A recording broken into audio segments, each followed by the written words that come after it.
طهركم تطهيرا. صدق الله مولانا العظيم. إن الله وملائكته يصلون على النبي يا أيها الذين آمنوا صلوا عليه وسلموا تسليما. الصلاة والسلام عليك يا سيدي يا رسول الله وعلى آلك وأصحابك يا حبيب الله. الصلاة والسلام عليك يا سيدي يا رسول الله وعلى آلك وأصحابك يا سيدي يا خاتم النبيين.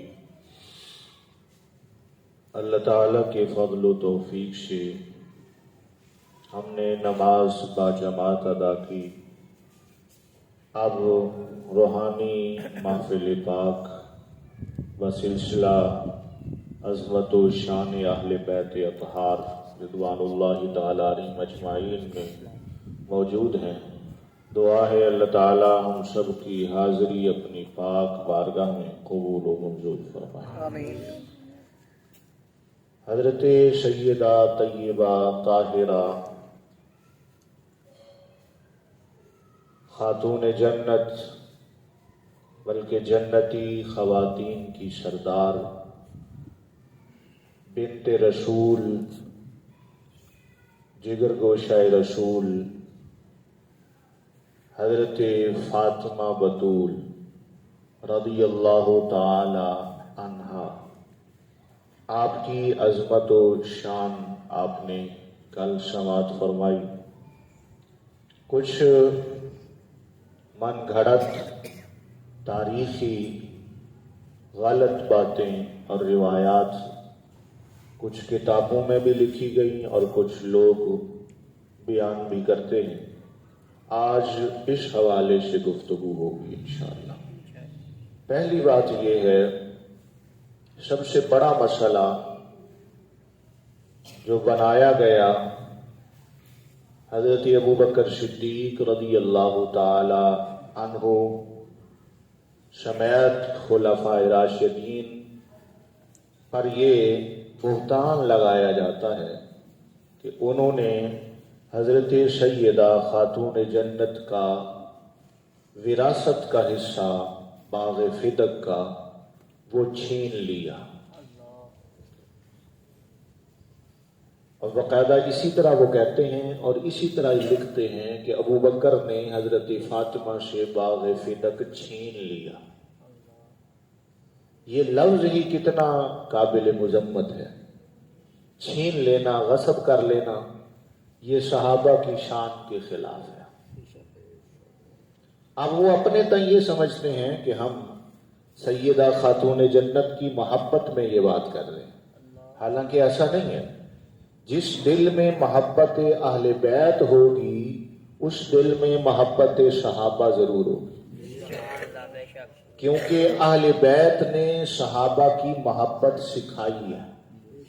اور جس دل میں صحابہ کی محبت ہوگی اس میں اہل بیت کی محبت بھی ضروری ہوگی، کیونکہ صحابہ نے بھی اہل بیت کی محبت سکھائی ہے. یہ کبھی نہیں ہو سکتا کہ صحابہ کرام رضوان اللہ تعالی علیہم اجمعین نبی کے گھر والوں کے بے ادب ہوں. ہو سکتا ہے نبی کی آل کے بے ادب ہوں. کسی کا حق غصب کر لینا، چھین لینا، یہ بے ادبی نہیں ہے، بلکہ یہ تو بے ادبی سے بڑی بات ہے. حق چھینتا تو وہ ہے جو غاصب ہو، جو ڈاکو ہو، جو ظالم ہو، جو قابض ہو. تو کیا یہ صحابہ کی شان میں یہ لفظ آ سکتے ہیں؟ اور پھر صحابہ بھی وہ جن کے بارے میں خود نبی علیہ السلام کی مسند خلافت گواہ ہے کہ رسول اللہ کے بعد امت کو جنہوں نے سنبھالا اس شخصیت کا نام ابوبکر صدیق ہے اور عمر فاروق اعظم رضی اللہ تعالی عنہ. پوری امت کو جنہوں نے سنبھالا، وگرنہ رسول کریم صلی اللہ علیہ وسلم کا جانے کا صدمہ کوئی چھوٹا تھا؟ آپ کے تشریف لے جانے کا صدمہ کوئی عام معمولی صدمہ تھا؟ پوری امت ڈگمگا گئی تھی، اتنے تک کہ کئی لوگ اسلام چھوڑ کے مرتد ہو گئے کہ رسول اللہ چلے گئے، بس ختم معاملہ. اس عالم میں جس نے امت مصطفیٰ کو سنبھالا اس شخصیت کا نام ابو بکر صدیق ہے، اور ان کے بعد جنہوں نے امت کو سنبھالا اور پوری دنیا میں اسلام کو مضبوط نظام دیا اس شخصیت کا نام عمر فاروق اعظم ہے۔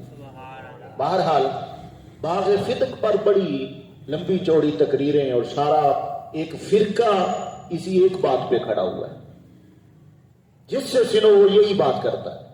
اب اس کی حقیقت کیا ہے تو یہ یاد رکھ لیں، فدق ایک باغ تھا خیبر کے موقع جگہ پہ، نبی کریم صلی اللہ علیہ وآلہ وسلم کو یہ ہبہ کیا گیا تھا، ملا تھا، اسی سے نبی علیہ السلام اپنے اہل بیت کا خرچہ چلاتے تھے۔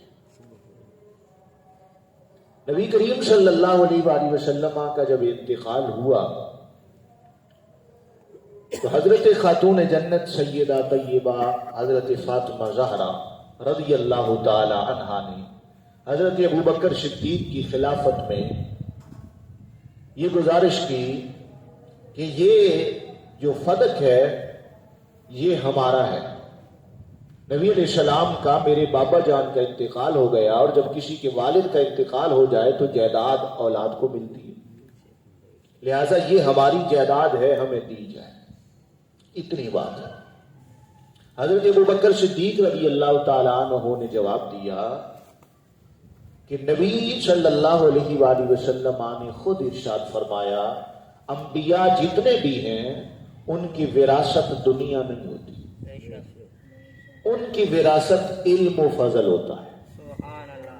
لہذا آپ کے بابا امام ہیں، امام الانبیاء ہیں، ان کی وراثت مال جائیداد کوئی نہیں ہے، ان کی وراثت علم ہے۔ باقی رہا جس طرح آپ کے زمانہ مبارک میں آپ کا خرچ آ رہا تھا ہم اسی طرح دیتے رہیں گے، آپ کو اس کے لینے کی کیا ضرورت ہے، آپ کو خرچہ ملتا رہے گا۔ حضرت خاتون جنت نے جب یہ حدیث سنی آپ واپس آ گئے۔ بھلا یہ ہو سکتا ہے کہ حضرت سیدہ طیبہ کے سامنے ان کے بابا جان کی حدیث بیان کی جائے اور وہ نہ مانے؟ ہو سکتا ہے نبی کریم صلی اللہ علیہ وسلم کی حدیث کو نہ مانے۔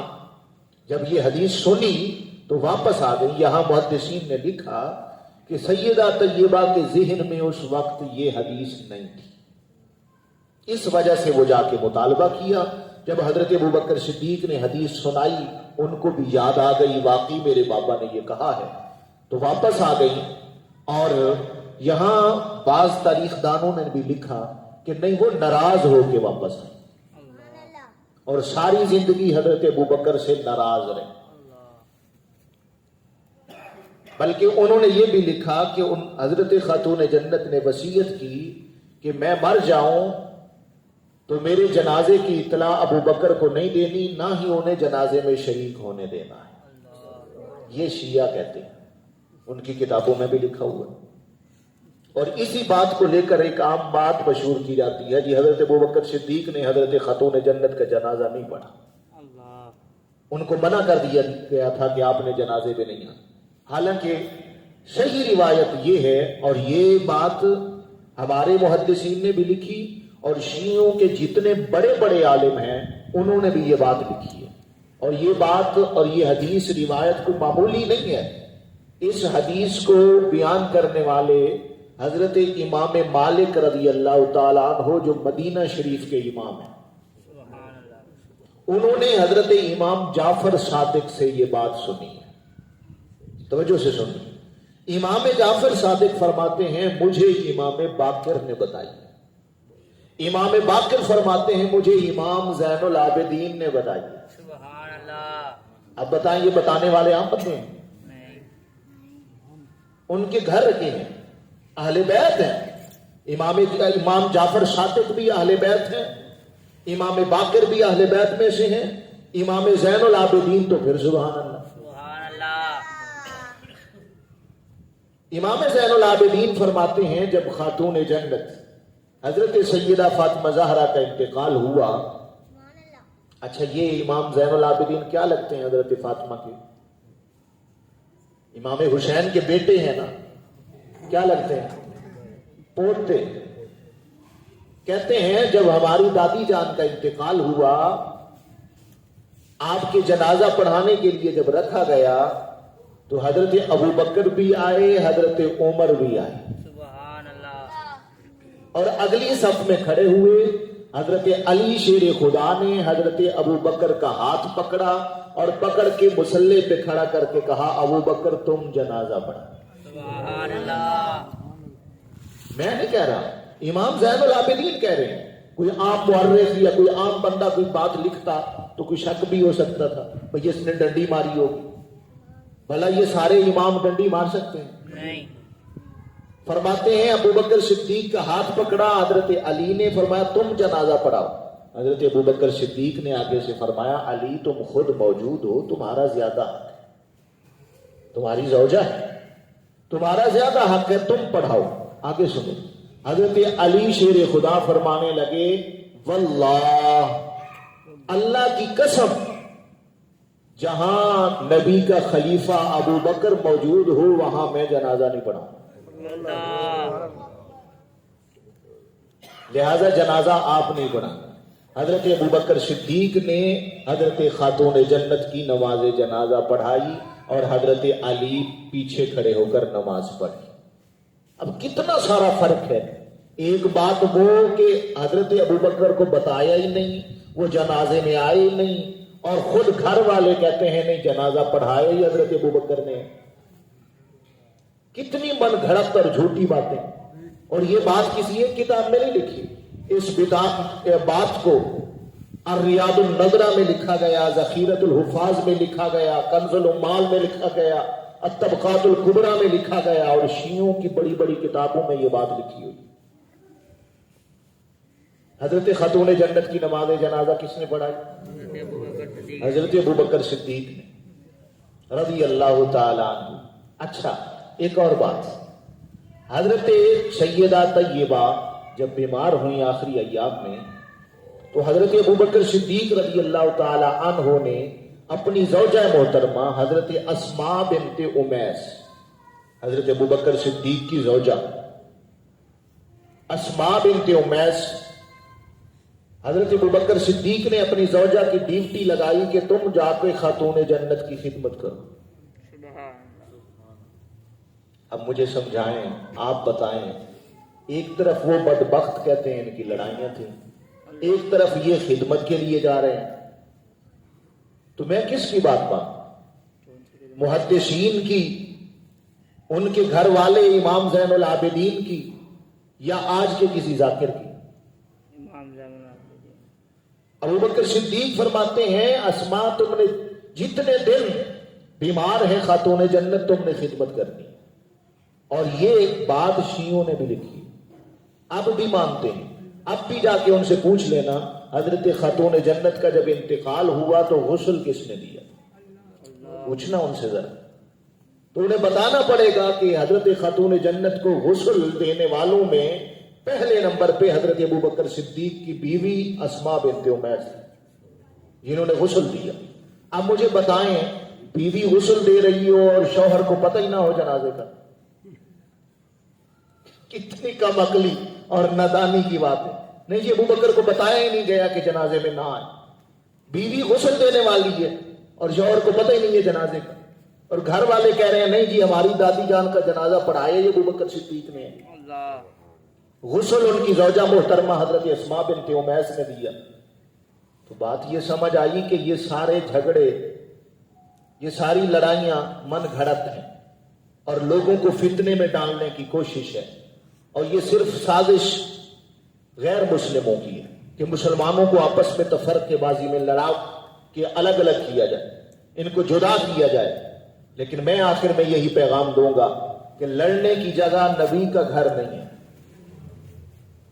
سمجھ آئیے، لڑنا ہے تو کسی اور بات پہ جا کے لڑو، اپنی سیاست پہ لڑو، اپنی جائیدادوں پہ لڑو، اپنی باتوں پہ لڑو، نبی کے گھر کو لڑائی کا مرکز بنا دیتے۔ یہاں تو محبت ہی محبت ہے، یہاں تو ادب ہی ادب ہے، یہاں تو ہر کسی کی نظریں جھکی ہوئی ہیں، ہر کسی کا سر تسلیم خم ہے، ہر ایک ادب سے ہاتھ باندھے کھڑا ہے، لیکن انہوں نے ایسی ایسی باتیں پھیلائیں کہ لوگ نفرت کریں صحابہ سے، جن کے بارے میں اللہ اعلان کر چکا رضی اللہ عنہم، اللہ ان سے راضی ہے. اور پھر قرآن ہے رحماء بینہم، یہ قرآن ہے. قرآن کہتا ہے سارے صحابہ آپس میں بڑے محبت والے تھے. تو بتائیں حضرت علی صحابہ میں نہیں ہے نا؟ تو صحابہ آپس میں محبت والے تھے تو کیا ابو بکر صدیق حضرت علی سے محبت نہیں کرتے تھے؟ حضرت علی حضرت ابو بکر سے محبت نہیں کرتے تھے؟ ایسی من گھڑت باتیں. پھر ایک بات یہ بھی سمجھ لیں، حضرت ابو بکر صدیق رضی اللہ تعالیٰ عنہ سمیت سارے صحابہ کرام، اچھا یہ کتنی بری بات پھیلا دی ان لوگوں نے. کہتے ہیں جی یہی باغ فدق کے مسئلے پر حضرت عمر فاروق اعظم نے حضرت فاطمہ زہرا کو دھکا مارا، نعوذ باللہ، اور ان کا حضرت خاتون جنت حاملہ تھی اور وہ بچہ ان کا گر گیا. اتنی بڑی بے ادبی. اور ہمارے لوگ کہتے ہیں ان نوجوانوں کو سمجھاؤ اپنے بچوں کو لے آؤ اس طرح. ہمارے نوجوان وہاں جا کے بیٹھتے ہیں، نہیں جی وہاں تو محبت کی باتیں ہوتی ہیں. مجھے بتائیں یہ محبت ہے؟ جو بدبخت نبی کے بیٹی کے بارے میں اس طرح کی بکواس کرے اور نبی کے صحابہ کے بارے میں کہے کہ انہوں نے لات ماری حضرت فاطمہ اور وہ گر پڑی اور ان کا حمل ضائع ہو گئے، اور کہتے ہیں وہی بچہ تھا جو حضرت محسن. عقل دیکھیں کتنی ماری گئی. اگر وہ حمل ضائع ہو گیا تو پھر ان کا نام کہاں سے آ گیا؟ بچہ تو پیدا ہوتا ہے تو پھر نام رکھتے ہیں نا جناب. تو اگر حمل ضائع ہو جائے، کسی کا حمل ضائع ہو جائے، اس بچے کا نام رکھتے ہیں؟ کتنی بے وقوفی ہے. ادھر کہتے ہیں حمل ضائع ہو گیا اور یہ بھی لکھتے ہیں کہ اس بچے کا نام محسن تھا. یہ ساری بکواسات ہیں. صحابہ کرام رضوان اللہ تعالی عنہم اجمعین کے بارے میں آپ اتنا یاد رکھیں، نبی علیہ السلام جلوہ گر ہیں، صحابہ بھی موجود ہیں. آپ کی سواری مبارک ساتھ باندھی ہوئی ہے، صحابہ کرام بیٹھے ہوئے ہیں. منافق عبداللہ بن ابی اپنے دوستوں کے ساتھ وہاں سے گزرا اور نبی علیہ السلام کی سواری کو دیکھ کر اس نے اپنی ناک پہ کپڑا رکھ لیا. یہ بات میں نے کئی دفعہ سنائی. اپنی ناک پہ کپڑا رکھ لیا. صحابہ کرام نے جب دیکھا کہ اس نے یہ کیا اور یہ شو کرایا کہ مجھے نبی کی سواری سے بو آ رہی، اس لیے کپڑا رکھا، تو صحابہ کرام رضوان اللہ تعالی عنہم اجمعین سارے جلال میں آئے. اور ایک صحابی جن کا نام حضرت عبداللہ تھا، انہوں نے یہ فرمایا ارے بدبخت یہ رومال یہ کپڑا نیچے کر، اگر تجھے نبی کی سواری سے بو آ رہی ہے تو کپڑا نیچے کر ورنہ یہ ناک اتار دیں گے ہم. اور پھر اگلا جملہ جو ارشاد فرمایا کہ واللہ لبور حمار رسول اللہ صلی اللہ علیہ وسلم اطیب ریحا منکا، تجھے بو آ رہی ہے، سن لے ہمارا تو یہ عقیدہ ہے نبی کی سواری کا پیشاب تیری خوشبو سے زیادہ بہتر ہے. سبحان اللہ سبحان اللہ. اب مجھے سمجھائیں جو نبی کی سواری کا اتنا ادب کرتے ہیں وہ نبی کی پیاری کا ادب نہیں کرتے ہوں گے؟ سبحان اللہ. جو نبی کی سواری سے اتنا محبت کرتے ہیں، اتنا احترام کرتے ہیں، کیا وہ نبی کی بیٹیوں کو لاتے مارتے تھے؟ اللہ. سراسر جھوٹا مذہب، سراسر جھوٹا فرقہ. اس سے اپنی نسلوں کو بچائیں اور اپنی آنے والی نسلوں کو اپنے نبی کی صلی اللہ علیہ وسلم کی سچی محبت، صحابہ کرام کا ادب و احترام اور اہل بیت اطہار کی سچی محبت سکھائیں. اور یہ خالص سچی محبت صحابہ کی، اہل بیت اطہار کی، اولیاء کرام کی، یہ صرف اہل سنہ و جماعت میں ملتی ہے. باقی ہر طرف کوئی نہ کوئی ڈنڈی ہے. یا صحابہ کرام سے بغض ہے، اہل بیت سے محبت کے دعوے ہیں، یا اہل بیت سے بغض ہے اور صحابہ سے محبت کے دعوے ہیں. ہمارا یہ نظریہ ہے. امام اہل سنت امام احمد رضا فرما گئے اہل سنت کا ہے بیڑا پار، اصحاب حضور نجم ہے، ناؤ ہے عطرت رسول اللہ. سبحان اللہ. اللہ تعالی ہم سب کو سمجھنے اور عمل کرنے کی توفیق عطا فرمائے.